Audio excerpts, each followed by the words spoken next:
Today, I want to talk about the wealth lag. Something interesting happens after we hit financial freedom. The moment when we can finally stop working and enjoy life. All of us who cross that line experiences it eventually, yet no one talks about it. Most of us follow the same pattern after we get wealth. At first, we just want to play with it, with our new shiny toy. We buy all the things we couldn't afford before: the cars, the homes, the experiences, the trips on private jets. We also angel invest. We join the hottest deals and maybe build a family office. We experiment with wealth, and that's great. It's the only way for us to know what it can and cannot give us. Because the relationship with wealth, it's highly personal, intimate even. A relationship which takes time to build. And this initial period is new and exciting. But then the excitement fades. The novelty of wealth eventually wears off. We start trying to understand the deeper place in our lives that our wealth can have, beyond its buying power. And that's when things start to feel off and confusing. There is this emotional delay. It's as if our wealth has arrived, but we haven't. And that's what I call the wealth lag. On the outside, everything looks great, but inside, we're not quite there. Not yet. We look at others and wonder how did they build a more harmonious relationship with their wealth? I found that wealth lag usually takes a few years. It's a natural period of adaptation to the new reality. And it's longer and harder on people who stop working. I came into wealth 15 years ago after selling my bootstrapped company in an all-cash 9-figure deal. My wealth lag stayed with me for years. By now, I've also talked to hundreds of people who experienced the wealth lag. And today, I want to share a few important things that I've learned. Number one, wealth lag is common. Wealth lag is not only common, but it's also perfectly natural. As common as jet lag. Successful founders, investors, athletes, artists, actors, all feel it. Next generation wealth feels it. And just because we do, it doesn't mean something is wrong with us. We are not broken. We don't need to be fixed. It's simply that wealth creates a massive shift in our reality, and no one prepared us for it. We need to give ourselves permission to be confused for a while, because we need to get used to it, to our wealth. We need time to adapt to our new reality. Number two, the wealth lag is a signal. It's our system saying, hey, my inner world has not caught up to my outer world yet. And the discomfort we feel is how the brain sends that message. When our worldview clashes with our new reality, the brain creates what's called cognitive dissonance, the psychological tension that pushes us to reconcile our inner and outer worlds. It feels unpleasant because it's designed to be unpleasant. But it's healthy. It's good for us. It's protective. And if we ignore this cognitive dissonance, this signal, it doesn't fade. It lingers. It keeps ringing. Unlike jet lag, wealth lag does not resolve on its own. Number 3, most of us don't adapt well. Wealth lag lasts until we adapt, until we master our new life. But many people never reach that point. Some are 10, 20 years into wealth and still feel that same quiet dissatisfaction, the same signal to adapt. And it comes in waves usually. We push it down with busyness and pleasure.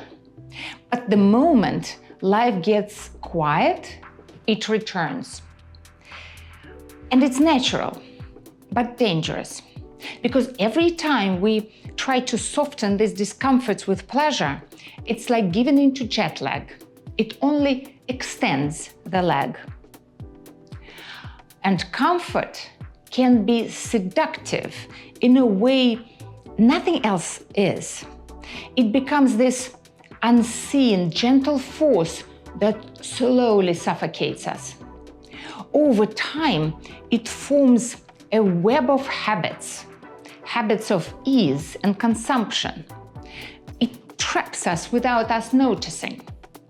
And that's what makes it dangerous. Comfort and wealth can become our masters, and we become their servant, obedient, stripped of individuality, aimless, unfulfilled, living a life far below our potential. And the price of staying there is massive. We risk missing the life we actually want, energized, inspired, meaningful, fulfilling. So, what's the solution? If we let it, wealth lag can last decades, even a lifetime. So we have to take charge of our adaptation, emotionally, intellectually, spiritually, socially. This is the real work, learning how to live with wealth, master it. From my research, people who succeeded in this journey move through 5 stages. Step number 1. We need to reframe wealth as leverage, not the goal. Most of us see wealth too narrowly. We see it as optionality, ease, comfort, or just the permission not to work. But wealth can be so much more than that. It can be a uniquely powerful leverage for a deeply fulfilling life. But if we don't build that kind of life, we waste the leverage. We waste the effort and years we spent creating it. So we need to reframe wealth as leverage to see that we must prioritize building that life. And only then we can use the real power of wealth. Step 2. Build a new life strategy. Creating wealth has been the strategy for many of us for years. After wealth, we suddenly have no strategy at all. Just dreams, desires, bucket lists, and also fear and confusion. So we have to ask, what is the best version of my life?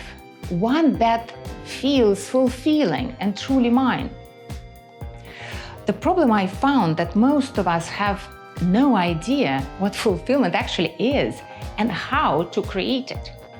When I ask my podcast guests to explain it, literally no one can.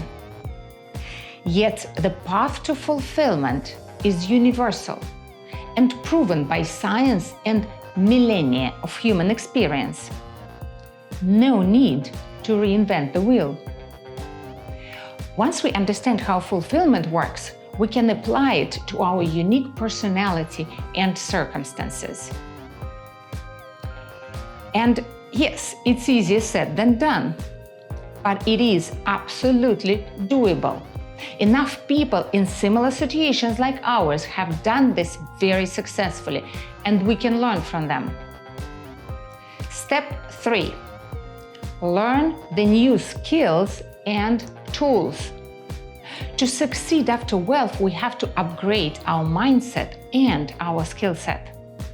We need a new way of making decisions and managing time and energy, and a much deeper understanding of ourselves. We need tools to work with our fears, cognitive biases, habits, inner imbalances, and not only ours, but also those of our loved ones. Without these, even the best life strategy can fall apart. But again, these tools can be learned from others ahead of us on this journey. Number 4, build a tribe.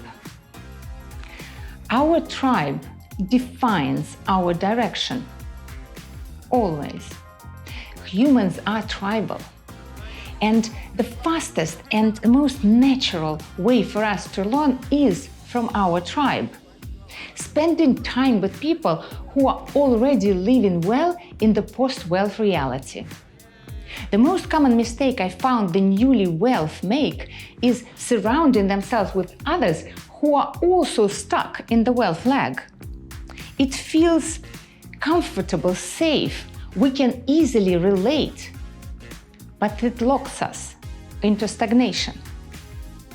We start absorbing other people's ideas, fears, limiting beliefs without even realizing it. So, golf courses, private clubs, wealthy enclaves, peer-to-peer communities, they all create this risk. And it doesn't mean we shouldn't join them. We absolutely should, but we must stay aware of this risk. And the real solution is to gradually build our own tribe around people building not just more wealth and comfort, but a far greater life, the kind of life we want to lead. Step 5. Take a decisive action. We thought financial freedom meant the struggles are over. That proved to be wrong. Wealth can buy many things, but it cannot buy the things we need most right now. Peace and contentment, love and connection, purpose, drive and energy. These cannot be bought. They can only be earned. So the next question for us becomes, am I willing to earn these things?